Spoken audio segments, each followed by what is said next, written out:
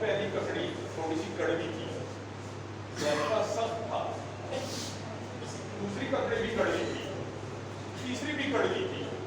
اگر میں وہ آپ کے حوالے کر دیتا یا آپ میں تقسیم کر دیتا تو آپ میں سے کوئی نہ کوئی شخص بول اٹھتا کہ اس کا ذائقہ ٹھیک نہیں ہے یا یہ کڑوی ہے، یا وہ اگر بولتا نہ تو اس کے چہرے سے ناگواری کے آثار آ جاتے.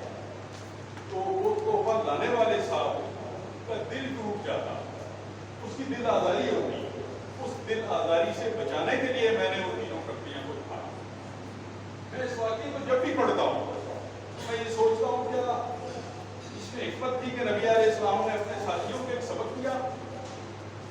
اس میں یہ حکمت تھی کہ یہ احترام انسانیت کی معراج ہے. ایک بندہ جو باہر سے آ رہا ہے، آپ نے اس کو اتنا اللہ کے آخری رسول نے پروٹوکول دیا، اس کی اتنی عزت افزائی کی. ایک مہمان کو آپ نے سر آنکھوں پہ بٹھایا، اس کی اتنی عزت افزائی کی، اس کا اتنا پروٹوکول کیا، اس کو خوش اور راضی کر کے وہاں سے بھیجا.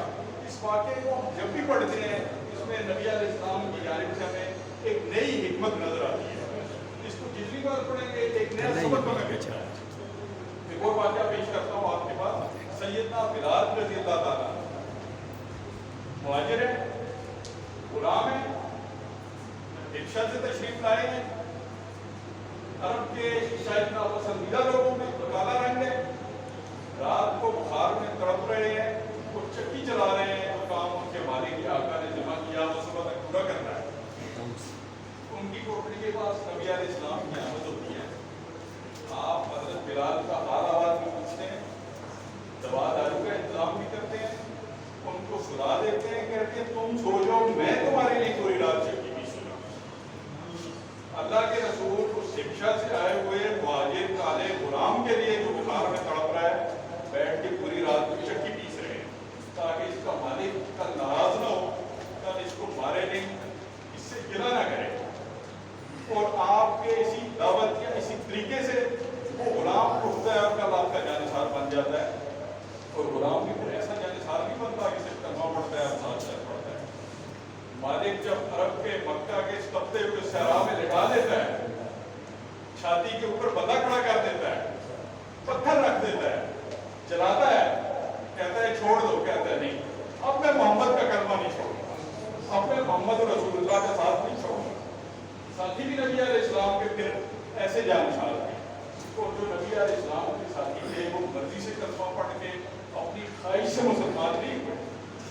ان کا انتخاب اللہ پاک نے خود فرمایا، جیسا قرآن نے کہا کہ وَلَٰكِنَّ اللَّهَ حَبَّبَ إِلَيْكُمُ الْإِيمَانَ، کہ تمہارے لیے اللہ نے ایمان کو پسند کیا ہے. وَزَيَّنَهُ فِي قُلُوبِكُمْ وَكَرَّهَ إِلَيْكُمُ الْكُفْرَ وَالْفُسُوقَ وَالْعِصْيَانَ.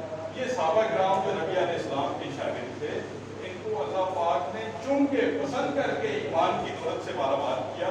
اور نہ صرف ایمان دیا بلکہ اللہ نے فرمایا کہ اس کو ہم نے تمہارے دلوں کے اندر مزین کر دیا ہے، اور تمہیں ہم نے گناہ سے نفرت دلائی ہے، اور تمہارے دل کے اندر ہم نے بھلائی کا شوق رکھا ہے. نبی علیہ السلام نے یہ جو ہمیں احترام انسانیت یا احترام آدمیت ہمیں سکھایا. آپ بلکہ مکہ کے فتح ہونے کا واقعہ لے لیجیے کہ وہ لوگ جو نبی علیہ السلام کی پیٹھ پر کھوجڑی رکھتے تھے، آپ کے رستے میں کوڑا پھینکتے تھے، آپ کے اوپر کانٹے پھینکتے تھے، آپ کے ساتھیوں کی آنکھیں نکالتے تھے، آپ کے ساتھیوں کو گھوڑوں اور اونٹوں سے باندھ کے دو حصوں میں چیر دیا کرتے تھے، آپ کے ساتھیوں کو انگاروں میں جلایا کرتے تھے. لیکن آپ جب مکہ فتح کر کے مکہ میں داخل ہو رہے ہیں، عاجزی اور انکساری کا یہ عالم ہے کہ آپ کا سر اتنا جھکا ہوا ہے کہ بار بار آپ کی سواری سے ٹکراتا ہے. اس کا میں جتنی بار پڑھتا ہوں مقصد یہ نظر آتا ہے اس مفتوح قوم کو آج اس کی ذلت نہ محسوس ہو. آج اس کو ہم ذلیل نہیں کر رہے کہ تم مفتوح لوگ ہو، ہم تمہارے ساتھ کیس کرتے ہیں. اور جب آپ مکہ میں داخل ہوتے ہیں تو ان سب کو لا تثریب علیکم اليوم کہہ کے معاف کر دیتے ہیں. جن میں وہ لوگ بھی شامل ہیں جنہوں نے آپ کی چچا کو شہید کیا، آپ کی لاش کے ٹکڑے کیے اور کلیجہ تک چبایا، لیکن آپ نے ان کو صحابی رسول بنا دیا، معاف کر دیا، اپنی محفل میں شامل کر دیا.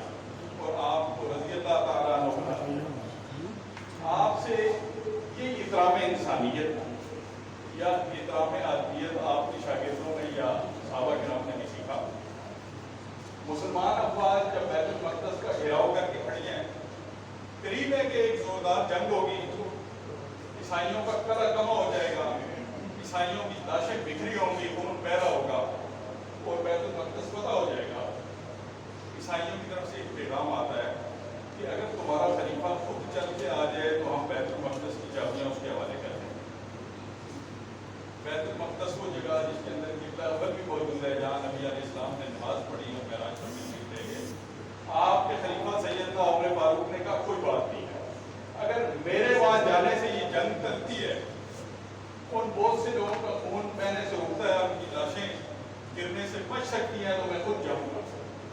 اور وہ خلیفہ وقت غیر پروٹوکول کے اپنے غلام کے ساتھ جب وہاں پہنچے تو ہاتھ میں ٹوٹا ہوا جوتا، پیدل چل رہے ہیں اور غلام سواری کے اوپر بیٹھا ہوا ہے، اور سامنے شہر کی چھتوں پر تورات اور زبور اور انجیل کے ماہرین کھڑے ہوئے ہیں اور وہ کہہ رہے ہیں ذالک مثلٌ فی التوراۃ ومثلٌ فی الانجیل، یہی شاگرد ہے، اس کی یہی نشانیاں تورات زبور انجیل میں اللہ نے پہلے سے لکھی ہوئی ہیں۔